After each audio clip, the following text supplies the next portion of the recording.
చిన్న బిడ్డలు సువార్త చెప్పింది. నేను ఎందుకు చెప్తాను చెప్పనా? సువార్త ఈ బిడ్డ ద్వారా ఈరోజు ఎంతమందికి చెప్పేస్తుంది ఈ బిడ్డ. హల్లెలూయా. ఈరోజు ఎంత వాక్యాన్ని చెప్పడానికి మూలం ఎవరంటే ఈరోజు ఈ యొక్క మాటలు విన్న చాలా మంది చిన్న బిడ్డల మాటలు విని చాలా మంది ప్రభావితం కలిగారు. స్త్రీల యొక్క మాటలు విని చాలా మంది ప్రభావితం గొప్ప సేవకులు అయ్యారు. ఈ రోజు ఈ బిడ్డ పుట్టినరోజు సందర్భంగా నా వాక్యము ద్వారా మీరు కూడా మారి మీరు జీవితంలో గొప్ప ప్రభావితం కలిగి ఉండాలని మరి మీరు తెలియపరుస్తున్నాను. ఎందుకంటే చాలా మంది బిడ్డలు కావాలనుకుంటాము, బిడ్డలు మాత్రం దేవుడే ఇవ్వాలి. ఈ ప్రపంచంలో ఎవరైనా ఏదైనా ఇవ్వగలరేమో, కానీ గర్భఫలం మాత్రం దేవుడిగా మాత్రం ఇవ్వాలి. హల్లెలూయా.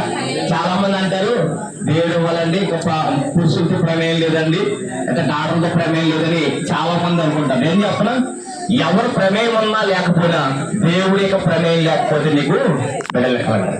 మీరు ఎప్పుడైనా సరే గమనించండి, బిడ్డలు మాత్రం దేవుడే ఇచ్చేవాడు. దాంతో ఇది జ్ఞాపకం చేసుకోవాలి. అందుకే తన ప్రియులను పిలిచిన ఆయన వారికి ఇస్తున్నాడు, కుమారులు ఏమైనా వృద్ధాస్తము గర్భపాలన ఇచ్చే బహుమానం అనే మాటలు మనం చూస్తున్నాం. అలాగే 108 కీర్తనలు మనం చూస్తున్నాం.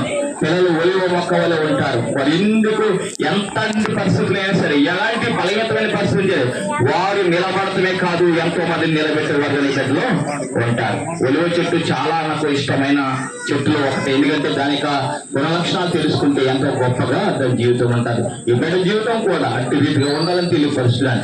మరి ముఖ్యంగా ఈరోజు ఈ బిడ్డ ద్వారా కుటుంబం అంతా కూడా చక్కగా దేవుని వెలిగి రాబోయే కాలంలో మహిమార్థంగా కుటుంబం ఉండాలని వారికి తెలియపరుస్తున్నాను.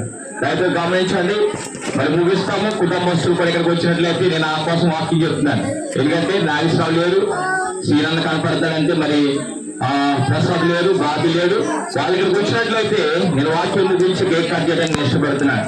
కాబట్టి వారందరూ ఇక్కడికి వచ్చినట్లయితే ఈ వాక్యం చెప్పే రీతిలో చెప్పేటప్పటికి వాళ్ళు వచ్చినట్లయితే మరి మేము ముగిస్తాము.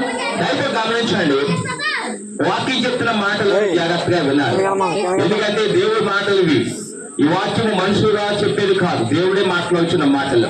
ఎందుకంటే మనుషుల యొక్క బ్రతుకుని మార్చేది, మనుషుల యొక్క స్థితిని మార్చేది, మనుషుల యొక్క భవిష్యత్తుని మార్చేది, చిన్న బిడ్డ జీవితాన్ని అభివృద్ధి తీసుకొచ్చేది ఈ వాక్యం. విన్నా చదివాం కదా, ద్వితీయ ప్రస్థానం 28వ అధ్యాయం మొదటి నుంచి 12 వచనాలు 28వ ఏమంటుంది? ఈ మాటలు విని, ఏంటండి ఏ మాటలు విని ఏమన్నా? ద్వితీయ ప్రస్థానం 28వ అధ్యాయం మొదటి వచ్చిన ఏముంది?